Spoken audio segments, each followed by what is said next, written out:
Okay, we're continuing on with the second segment of part 3, and as I said at the end of the last video, there may be more than 2 sections to part 3, because again, this introduction is longer than I remembered it being. So he gives 2 brief notes here before going on with the main narrative of his introduction. 2 points, 2 short notes. The figure of the mother goddess, which is variously studied, analyzed, symbolically interpreted, and psychoanalytically explained as being identified with Mother Earth, is indeed quite simply this female Anunnaki, a medical expert in genetic engineering who can be quite rightly considered the mother of all mankind. Now, by the way, I'm going to stop here and just say, the understanding of God, the transcendent one, the one, as consisting of 2 aspects, masculine and feminine, that is not affected by this interpretation. The idea, the archetype, exists on 2 planes, 2 levels. It can apply to the transcendent understanding of the one, or the one God, as well as, and it can also have this Paleoancient understanding as it applies to the creation of, as it applies to anthropology and the early history of Earth. Okay, second point, geneticists tell us that our DNA differs from that of the primates closest to us for a very insignificant percentage, less than 2%. Could this 2% have been incorporated in hominids to drive the rapid evolutionary development that led our species to its final result, Homo sapiens? Our closest relatives have culturally and technically evolved much more slowly, to the point that they cannot even be remotely compared to us. Do we really have something inside us, often referred to as divine, quote unquote, which would be merely a portion of the DNA belonging to those individuals who came from above and genetically engineered us? All right, now he gets back to the main text. According to the ancient texts, this slave, the Adama or the Lulu, was then used in the gold mining area in South Africa, in an area the gods referred to as a base. Enki, who presided over the mining work at the Africa base, was also known as the Lord of Apsu, that is, the Lord of the basic or lower parts. The term Apsu or Abzu was later derived into the concept of abyss as the basic realm, which later took the name and definition of underworld realm. Here too, the explanation is much simpler than all of the various ruminations generated from religions, anthropology, psychoanalysis, and so on. The real or psychoanalytic descriptions of the abyss, of hell, of the subconscious, along with all of the theories that followed, constituted the basis of the, I think this is a bit too much of a, maybe of a materialistic interpretation. I think it certainly does apply to this matter of the Anunnaki as he's explaining it here. But I think also that this subject of the underworld can apply on multiple levels.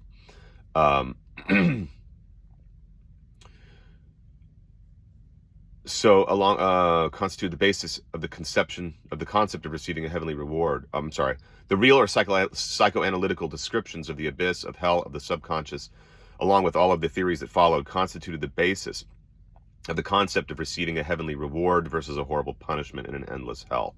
And of course, I don't believe in an endless hell any longer because I'm a non-dualist. But he's saying that there are stories here surrounding the creation of early man by the Anunnaki that also gives us some clues as to how these terms were used before they became, before they went into the service of theology.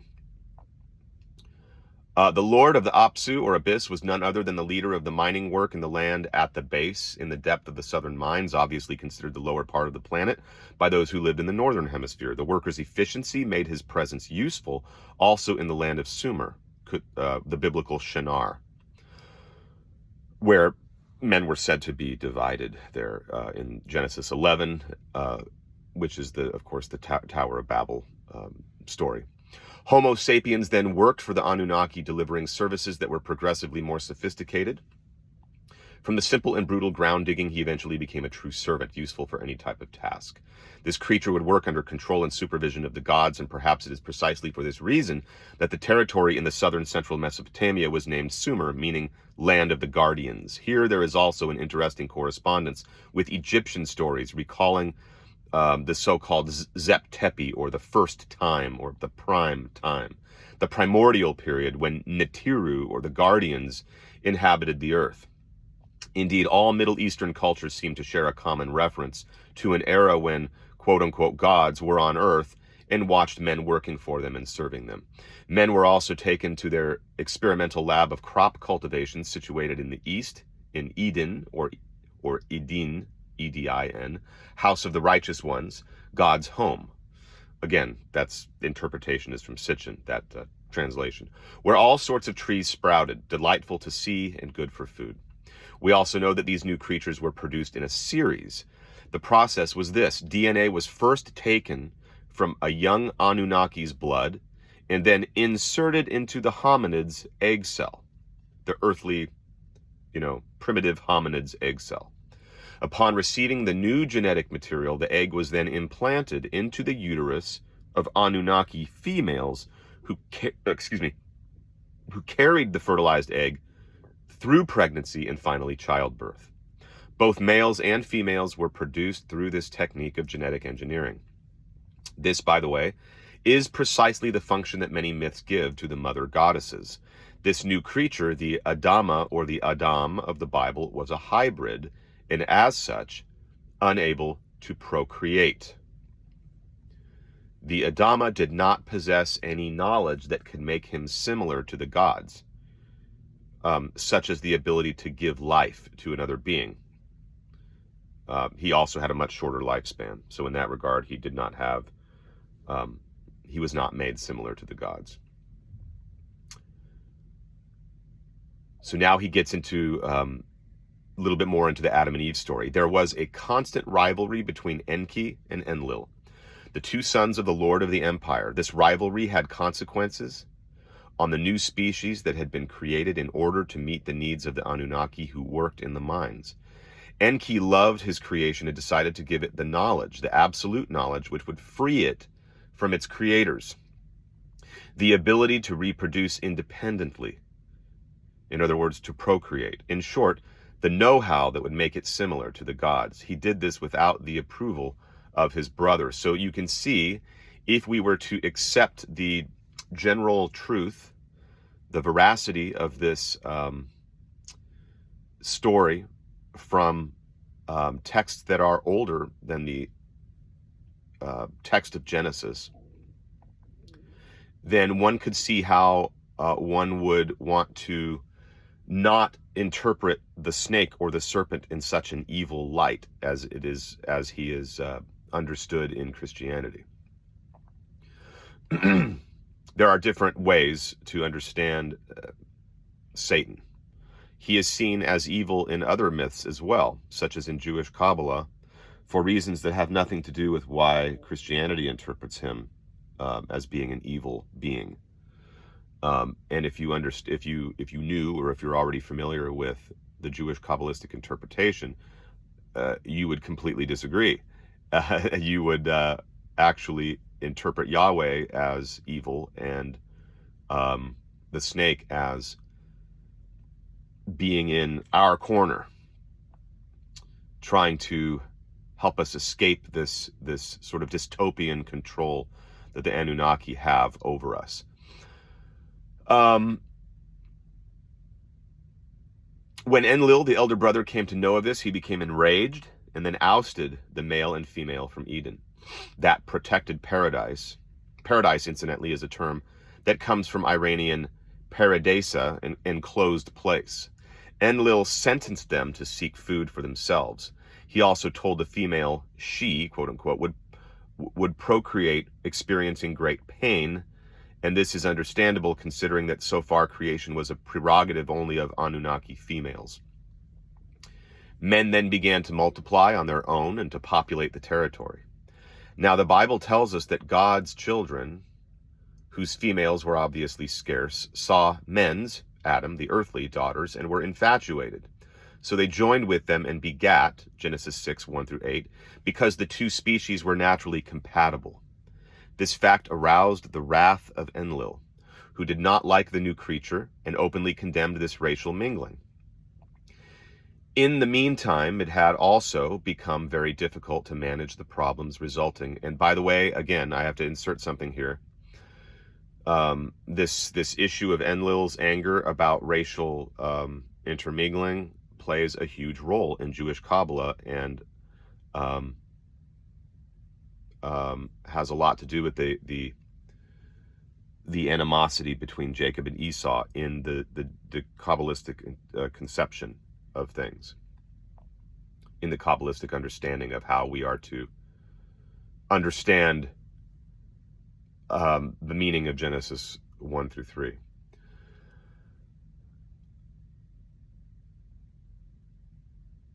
Under these difficult situations, Enlil decided to use a natural event that was about to occur in order to erase the Adam and all of the human beings born from the relationship between the two species. The flood. The Anunnaki knew of the immense and inevitable disaster that was about to strike the earth. I have read about this in other literature. And what the narrative, the Sumerian narrative, is teaching us, this is they knew that this was going to occur in advance based on their advanced knowledge of science, and they saw the telltale signs of this occurrence approaching, and Enlil did not want to warn mankind in advance and allowed it to happen, and the Anunnaki departed before the floodwaters came, whereas the text in Genesis amends that a bit by arguing that God himself brought the flood upon mankind. So back to the text. The Anunnaki knew of the immense and inevitable disaster that was about to strike the earth. The gravitational force exerted by the proximity of Nibiru was causing the polar cap to shift. Disastrous consequences were about to affect the entire planet. This event, worldwide known as the flood, happened about 13,000 years ago at the end of the last Great Ice Age. that period being known, by the way, as the Younger Dryads. The Anunnaki already knew about it, and this is when, and by the way, this is also when the alternative scholars on ancient Egypt are saying we can date the Great Pyramid, I believe, and the Sphinx, or just the Sphinx, I can't recall now, to about this period of time, right around the end of the Younger Dryads, the end of the Ice Age. The Anunnaki already knew about it. And by the let me give you a suggestion if you're interested in this topic. Reading Robert Schoch, Dr. Robert Schoch, has a lot of good stuff on this. Look him up on YouTube, SCHOCH, and he has books too. The Anunnaki already knew about it, and Enlil took advantage of this opportunity to achieve his goal at the expense of humanity.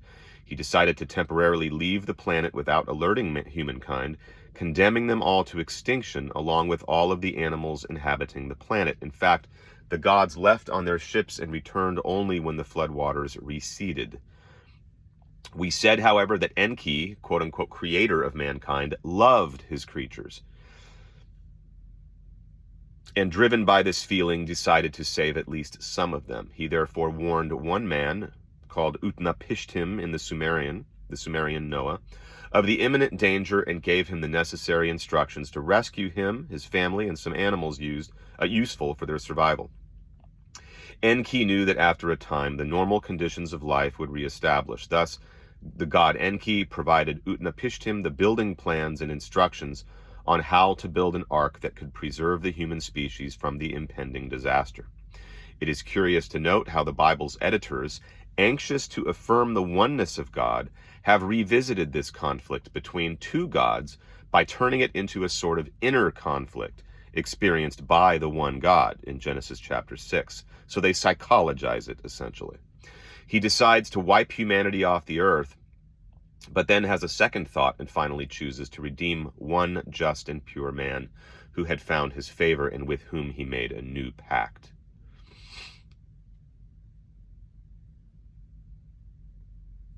And he has a note here regarding Noah's presence. This man is present in the myths from all over the world, variously named Noah in the Bible, Utnapishtim in the Babylonian epos of Gilgamesh, Zaya Sudra to the Sumerians, Cox to Aztecs, Powako to Indians from Delaware, Manu Yaivasata in Hindustan, Dwaitak to the Celts, Ze-Ka in Patagonia, Noah, N-O-A, to the inhabitants of the Amazon, Nu'u in Hawaii, Nuwa to the Chinese, curiously with a similar pronunciation. Egyptians attribute to Thoth, the Egyptian god Thoth, the desire to erase humanity. In the Book of the Dead, God says, I will erase all the things I created. The earth will collapse into the abyss of waters, whence the flood comes, and will then return peaceful, as at the beginning.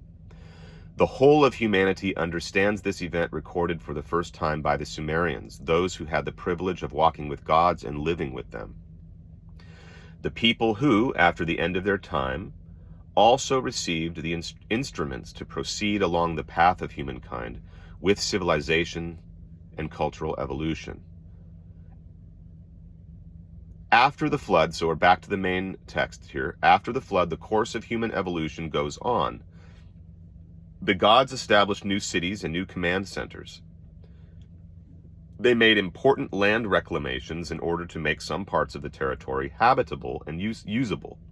They created and elevated places free from mud. The same name in Egyptian means elevated land, and they divided the world into spheres of influence attributed to the different children of the Lord of the Empire, Anu. There are three main areas of development where archaeology has found proof of the existence of major human civilizations: Lower Mesopotamia, or Sumer, the Nile Valley in Egypt, and the Indus Valley, or Indus River Valley, where we have India. A fourth area, referred to as sacred, that was dedicated, was reserved for the Anunnaki, therefore Adams could not access it. This area was probably corresponding to the current Sinai.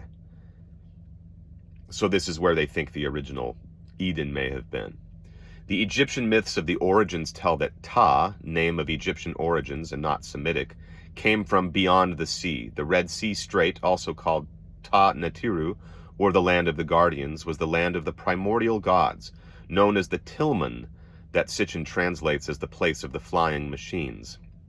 In short, it was the new space station built to replace the previous one, which was destroyed by the flood, with its headquarters in Jerusalem.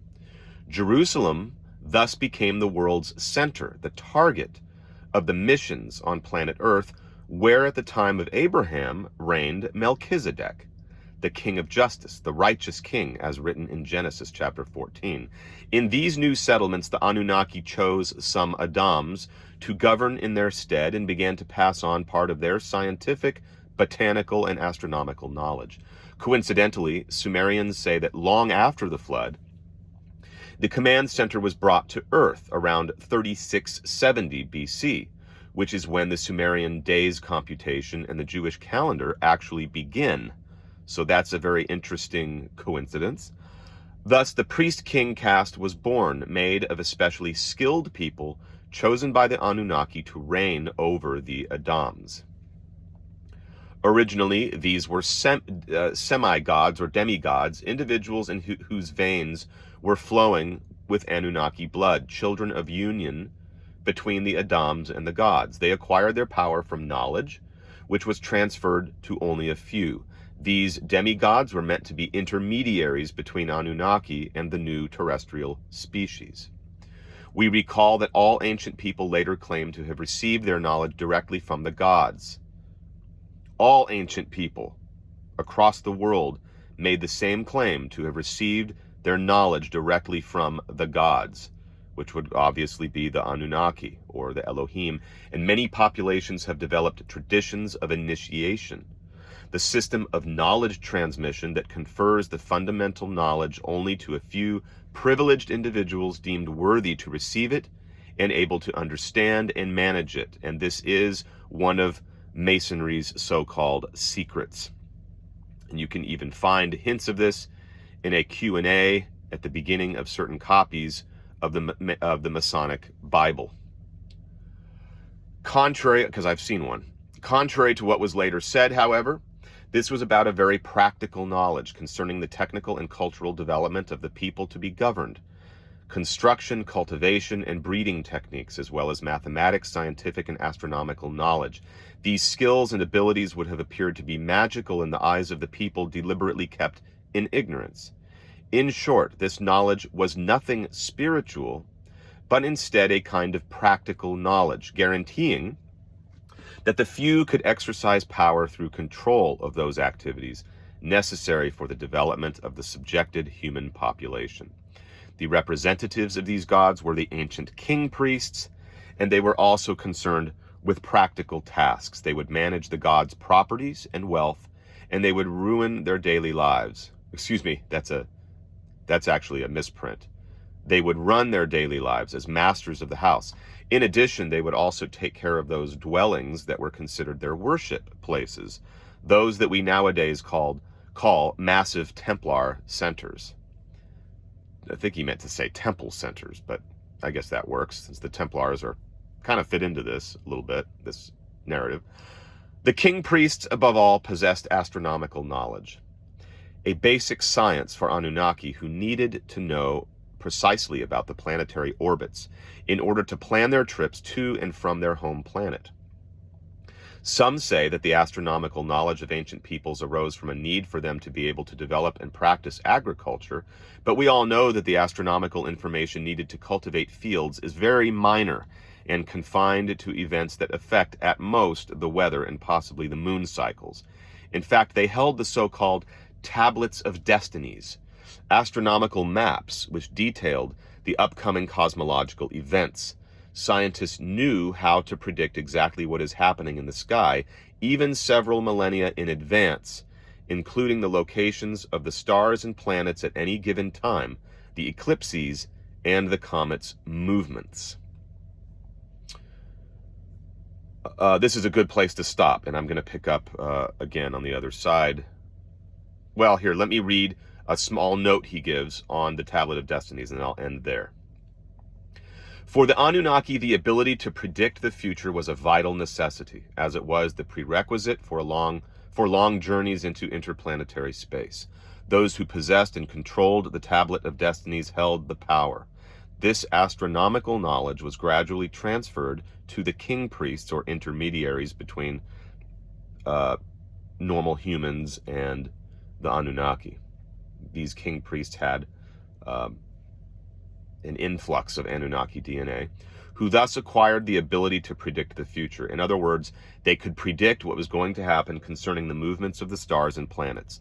This practical knowledge was perhaps the basis for the future astrology, a form of pseudo-knowledge that, after losing its truly scientific roots, tried to rebuild on a well, astrology is not pseudo, but again, that falls outside the purview of this study, so I'll just restrain myself and hold back. A form of pseudo-knowledge that, after losing its truly scientific roots, tried to rebuild. Okay, well, it sounds like he's acknowledging astrology, as long as we don't divorce it from its scientific roots. I don't have a problem with that. Tried to rebuild on a hypothetical basis with whatever memory was still preserved about a time when gods and their human representatives really knew how to predict the movements of objects in the heavens. Today, astrology has become a way to try and predict the future of individuals. How far we are from the scientific knowledge of the Tablets of Destinies, characterized by a thorough astronomical knowledge necessary to travel long distances throughout the skies.